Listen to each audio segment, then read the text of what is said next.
One of the builders found this when he was digging out the soil for the footings of the extension.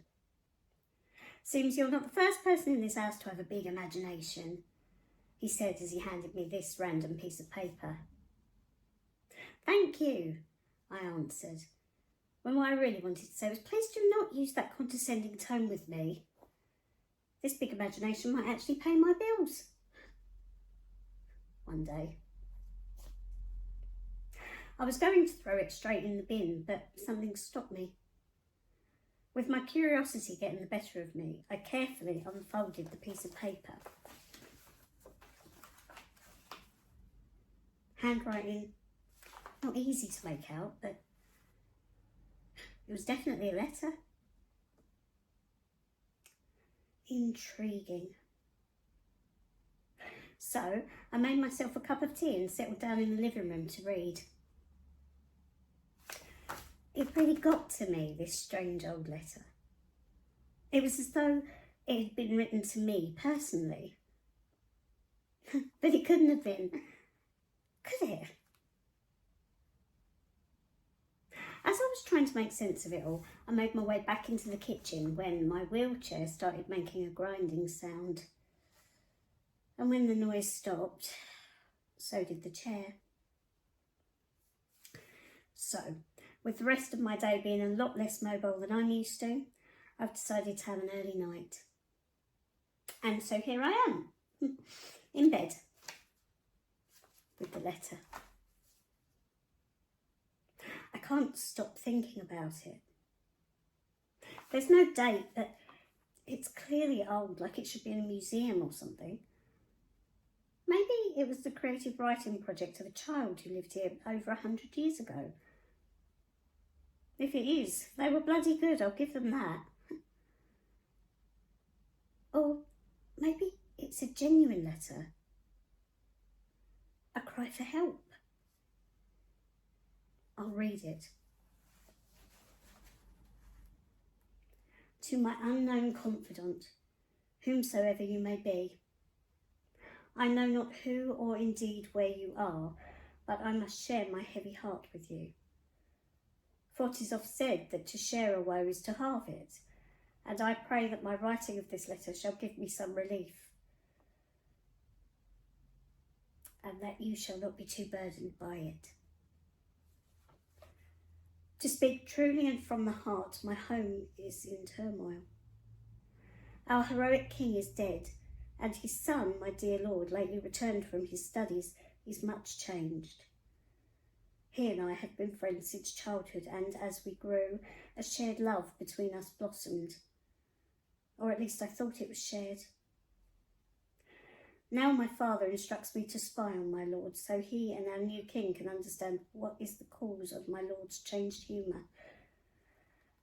And all the while I am here at home, trapped. Unable to refuse my father's bidding, but desperate not to betray the man I love. I would speak to my brother, but he is away at university. I feel so wretched and completely alone. As I am unable to escape this place and this state of mind, I extend an open hand to you, my anonymous reader.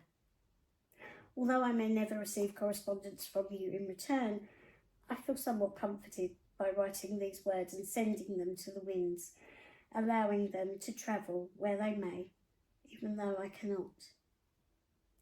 But if you should receive this and wish to engage in communication with me, I would most welcome your reply, or even your visitation. I hope to be your friend, Ophelia.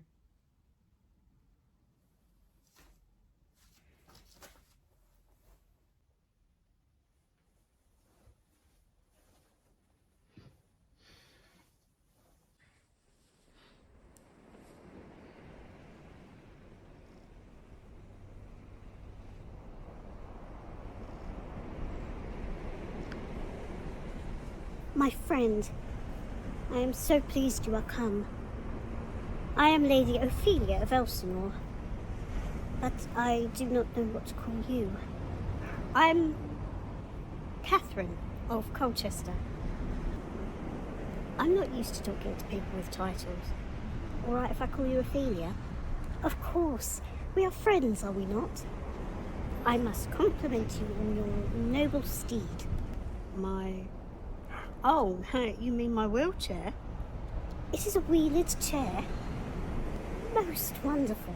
And do all cripples ride these in the court of Colchester? Some do. Sorry, it's strange to hear you say cripples.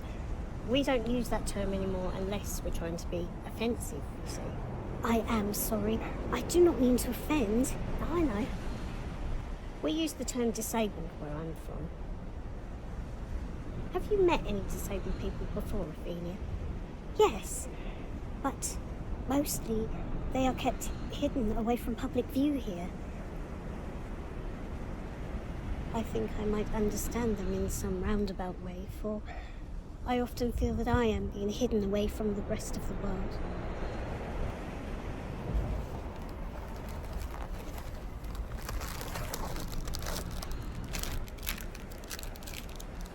Crisp?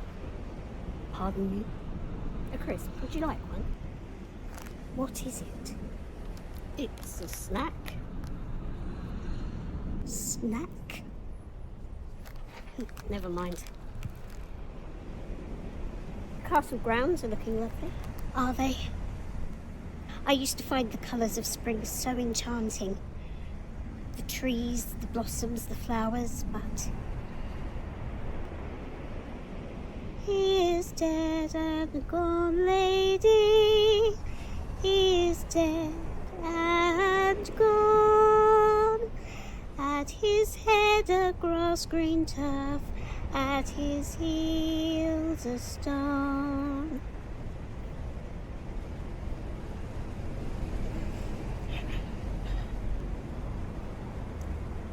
Do you know this song? No. It's very sad. Thank you for paying me this visit, Lady Catherine.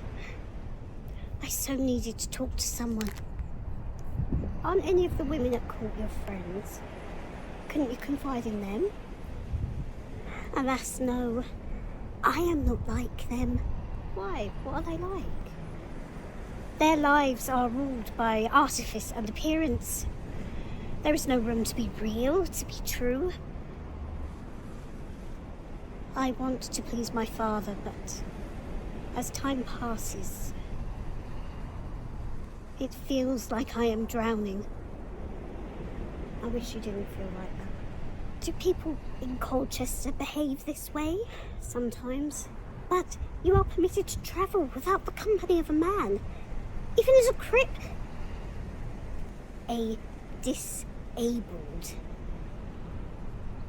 You are so fortunate to be so free. It's not always perfect. Sometimes I'm restricted by the views people hold of someone like me. More often, I'm restricted by the unwillingness of the world to adapt to include people like me, whatever people like me even means.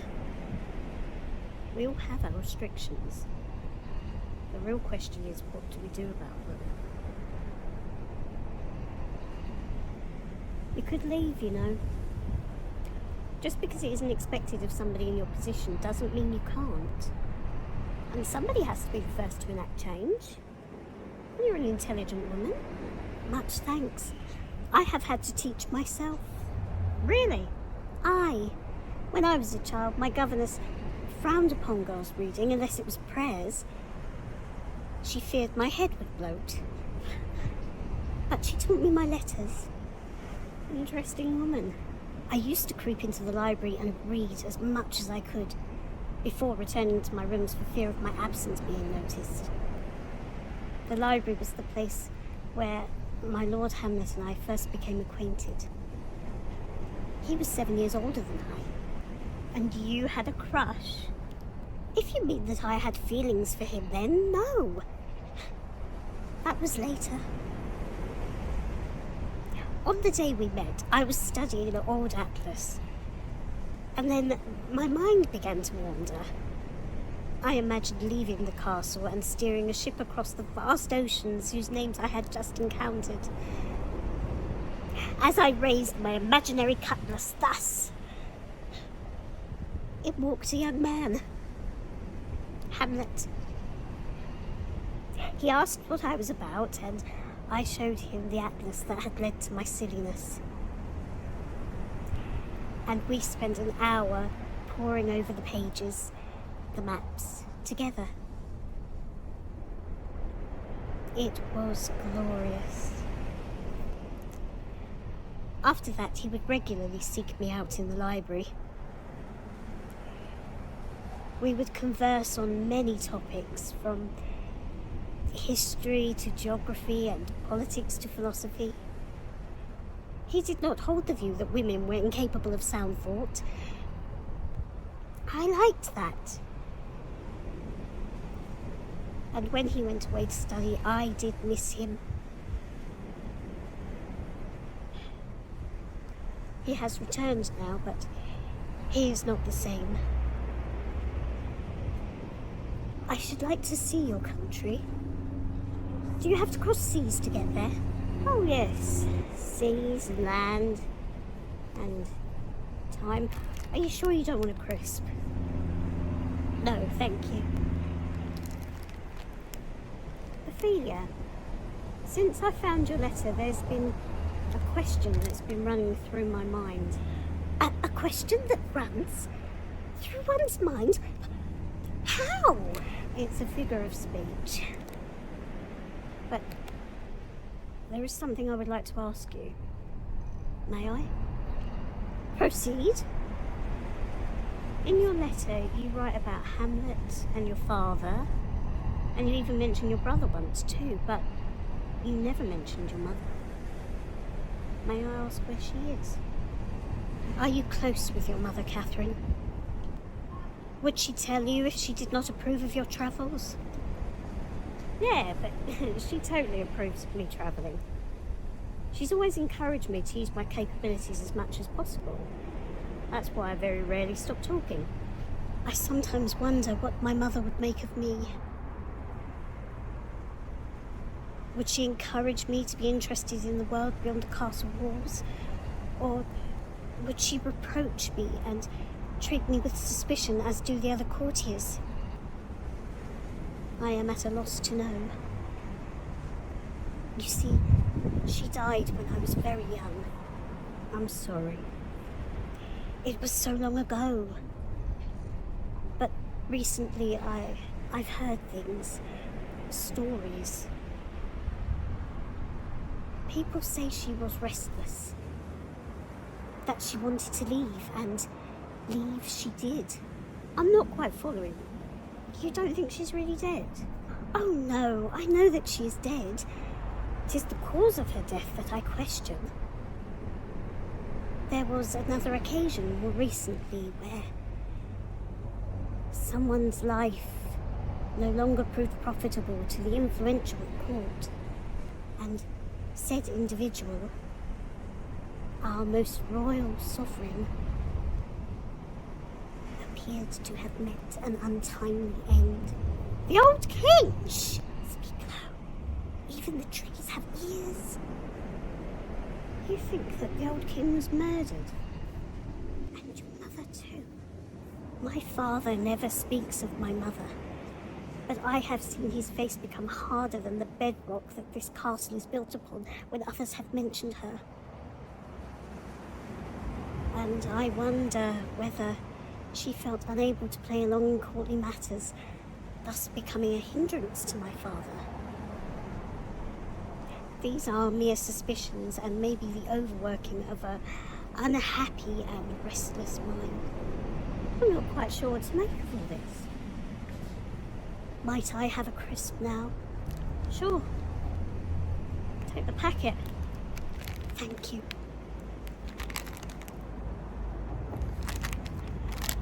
There goes my lord. He is so different since his return. The oppression here is driving him mad too. No freedom to think, no freedom to feel. When one's world starts closing in, what is left? I should return to my rooms before I am sought out. Will you do me the courtesy of a second visit? Yes, of course. Here. Rosemary, for remembrance. I pray, Catherine, remember me. Never lose your spirit, my friend. Farewell. Oh, and bring more crisps next time.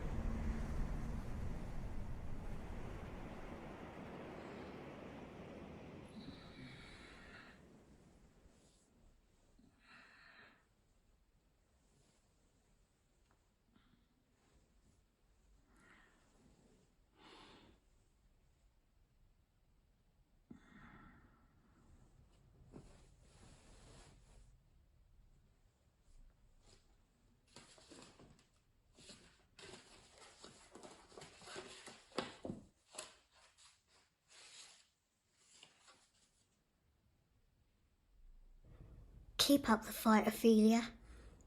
Be your own woman. Tell your own story. I know I will.